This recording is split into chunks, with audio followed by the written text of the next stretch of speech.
Halo semuanya, khususnya buat teman-teman mahasiswa Fakultas Hukum semester 2 nih. Selamat datang di sesi pembahasan materi kita kali ini. Hari ini kita bakal ngobrolin sebuah topik yang jujur aja bener-bener krusial dan menantang banget buat kalian para calon yuris. Kita akan bahas soal pluralisme hukum dan lebih spesifik lagi, gimana sih posisi hukum Islam pas lagi berhadapan langsung sama hukum nasional di Indonesia.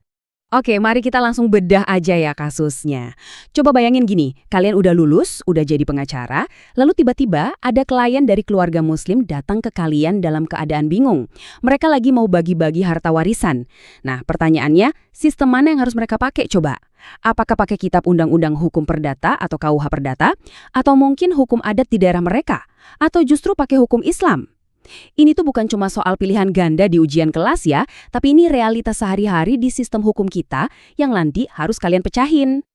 Buat mecahin dilema itu, kita punya peta perjalanan yang lumayan seru hari ini.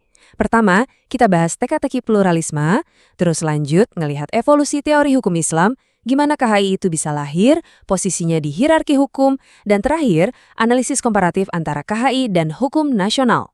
Nah, kita langsung aja masuk ke bagian pertama nih, bagian ke-1, teka-teki pluralisme.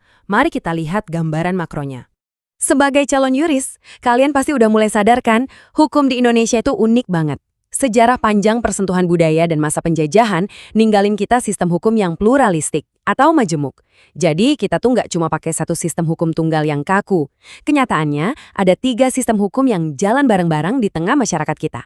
Ada hukum barat warisan Belanda, hukum adat yang udah mengakar kuat dari kebiasaan lokal, dan pastinya hukum Islam.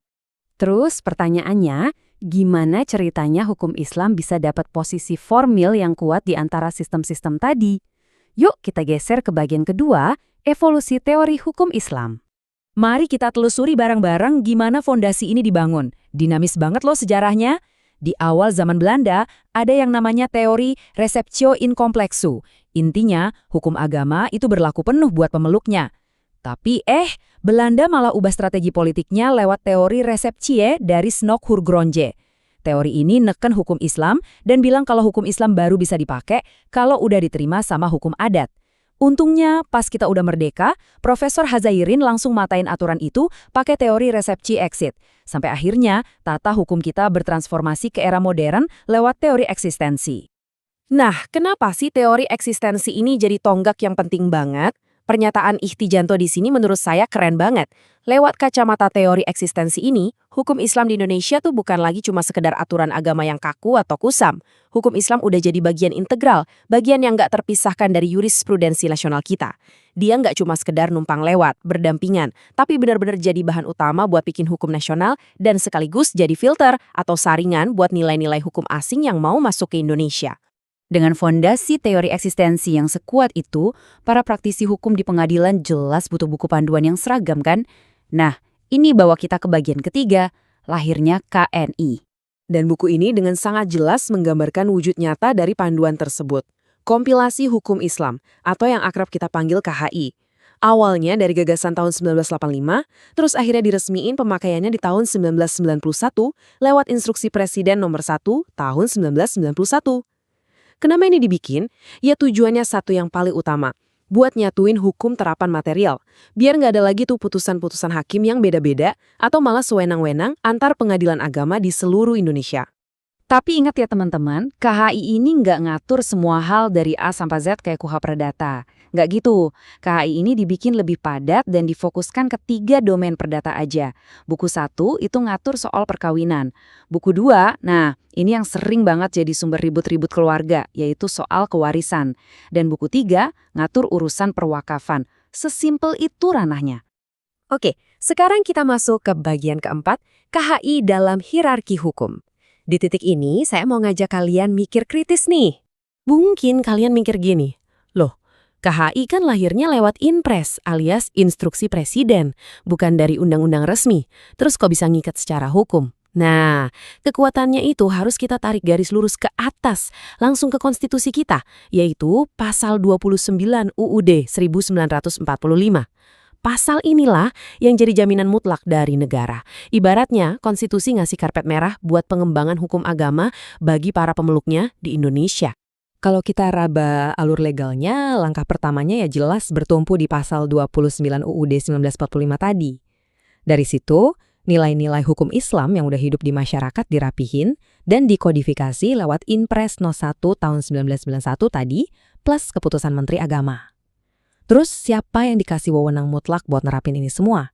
Jawabannya ada di Peradilan Agama, dan wewenang mereka ini dikunci rapat lewat Undang-Undang Nomor 7 tahun 1989.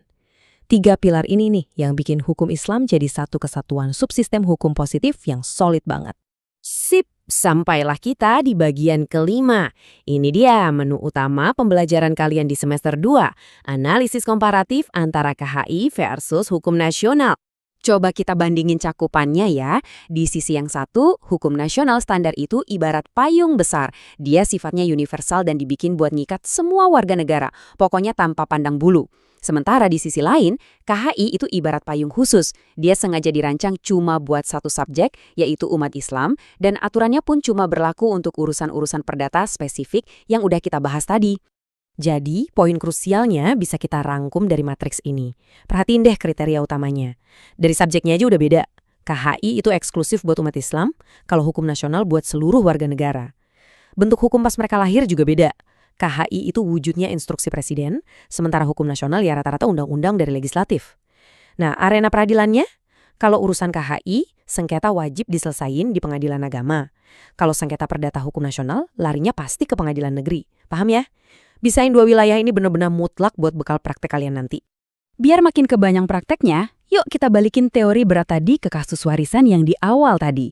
Kalau kita pakai hukum fikih tradisional yang murni, pembagian warisan antara anak laki-laki dan perempuan itu rasionya kaku, 2:1. Tapi disinilah kerennya KHI. KHI ternyata nyerap nilai sosiologis dan budaya damai orang Indonesia. Jadi di prakteknya, KHI ngebuka ruang buat kompromi. Boleh kok dibagi rata 1:1, asalkan semua ahli warisnya ikhlas dan sepakat. Ini ngebuktiin kalau hukum itu alat buat nyari solusi, bukan sekedar nebak teks mati.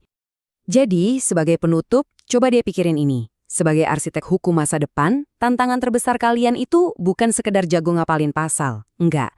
Ujian aslinya adalah ketika kalian ketemu kasus yang rumit, di mana hukum adat, KHI, dan hukum perdata barat saling nabrak dan bersinggungan. Pertanyaannya, gimana kalian bakal nganavigasi situasi itu buat ngasih rasa keadilan yang benar-benar adil?